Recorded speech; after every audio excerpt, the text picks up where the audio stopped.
Hi everyone, Wolf Branch Homestead here with another Homestead book review. And this is a special one because this book is getting ready to go to its new home. We're going to get this shipped out here today or tomorrow. But I wanted to show it to you because I read this book first and I really enjoyed it. And even though it is more along the lines of kind of written like for younger people, I still really enjoyed it. This book is called Alaska Bush Pilot by Charles Coombs. I think that might be how you say the name. Now this copy is pretty worn. It was put up for a long time. Not sure how long it had been since somebody read this book. But it is a fictionalized account of a real individual. This is part of the American Adventure series about quite a few different characters. And the book is from the 60s. It is from 1963. Now, the individual that you're learning about in this book,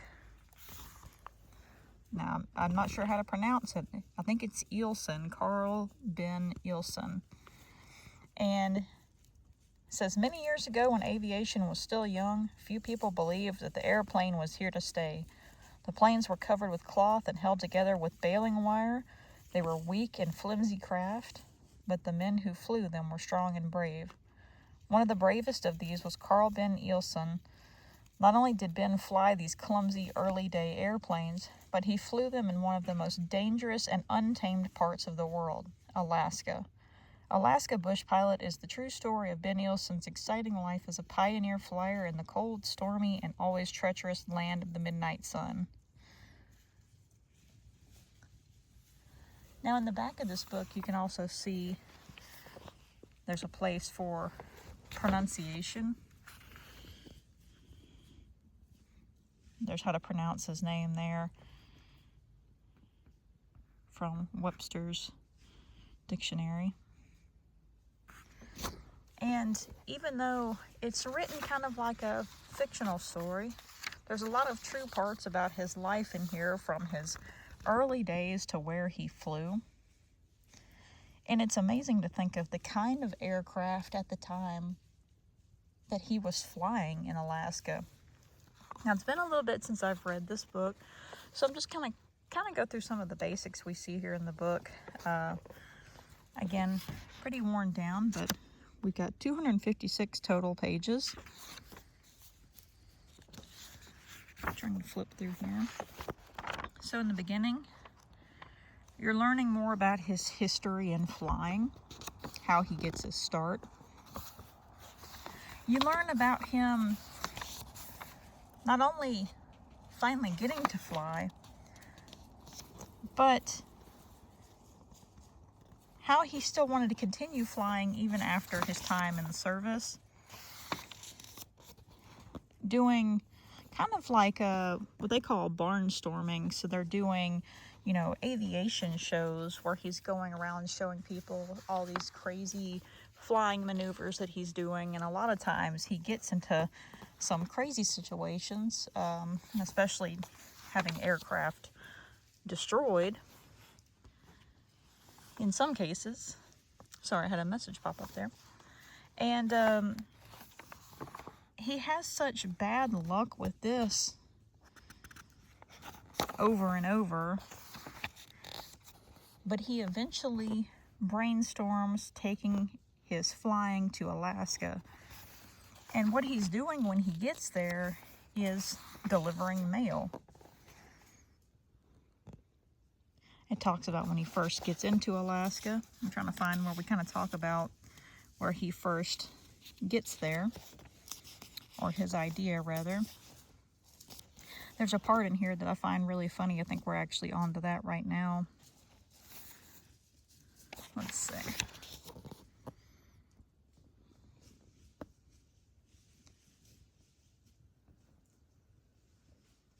Yeah, there it is. It says, in the summer, the mosquitoes are so big you have to shoot them down like airplanes. You can earn good money hunting them, though.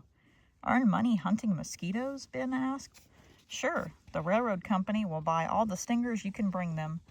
Mosquito stingers, Ben wondered. What for? They use them for railroad spikes, son. Saves a lot of steel that way. I thought that was a hilarious part, talking about using the mosquito stingers for railroad spikes. North to Alaska. I believe that's a old John Wayne movie. I've only watched it once. We're trying to get to where we're talking about his idea here.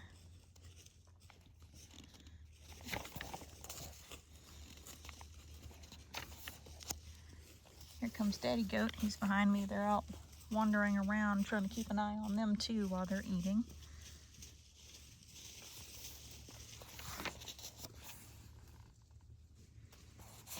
Let's see here. But anyways, he's making his way up to Alaska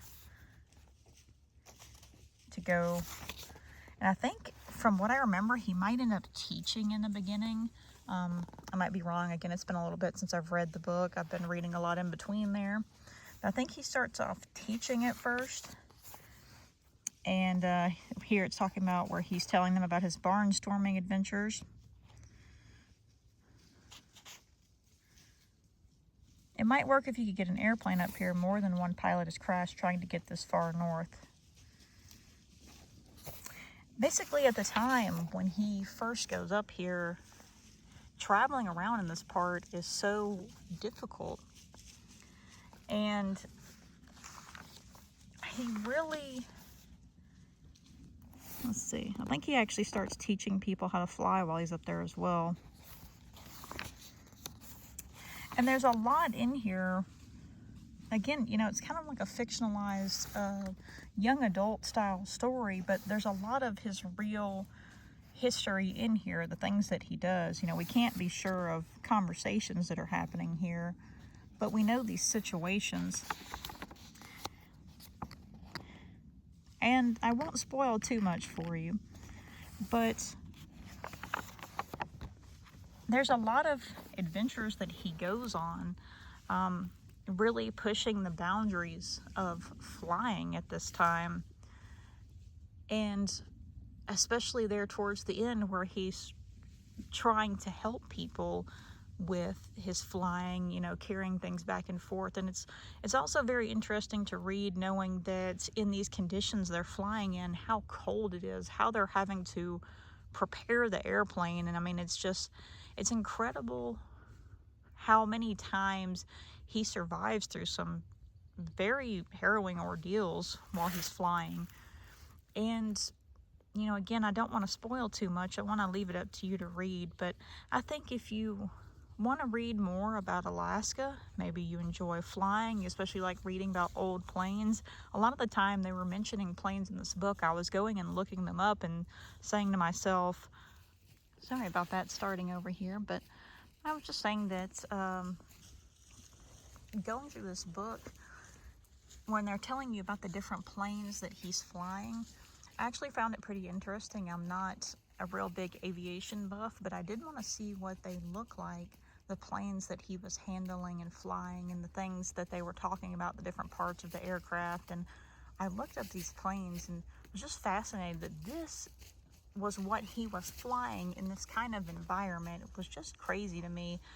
Very, very, I don't know if you'd say brave or just kind of almost reckless, but that pioneering spirit to persevere even though there's so many challenges with these planes and this environment, just to keep on really testing it, trying to figure out ways to make this work. The different challenges of how they were trying to, I think they were trying to go to the Arctic Circle at one point with the plane, and I think people had already been there with sled dogs, and they were trying to get the first like aircraft up there, and just the journeys along the way. Even though it is written for a young adult, I still really enjoyed it. But again, you know, I'll leave that up to you to read. But I think if you want to learn more about like earlier days of aviation, especially in Alaska, you want to learn more about Mr. Ben and his flying, again, this is a real person. It might be written like a story where we don't know, you know, all the conversations that were actually happening. It's not a biography, but there's a lot of real parts about his life in here about a real individual. And again, this is part of a series where if you want to learn more about other historical characters, again, I've got this propped up on my boot, I apologize, but learning more about his different adventures, and not only just him, but other historical figures as well. Here's some of the other books that are in the series. They recognize a lot of different names in here. And just all around a good read. And like I said, I just wanted to showcase this because this beautiful book is on its way to a new home. And again, I wish I had some time to read it again. Honestly, I really enjoyed it. But if you like reading kind of a shorter, again, it's not terribly short, it's quite a few pages, but it's written in such a style and format that it's not as long as it may seem. Especially if you're a quick reader, you'll get through it pretty fast. And I like some of the illustrations that are in here too, that good old-fashioned style. You can see right here, that plane is upside down. But really enjoyable.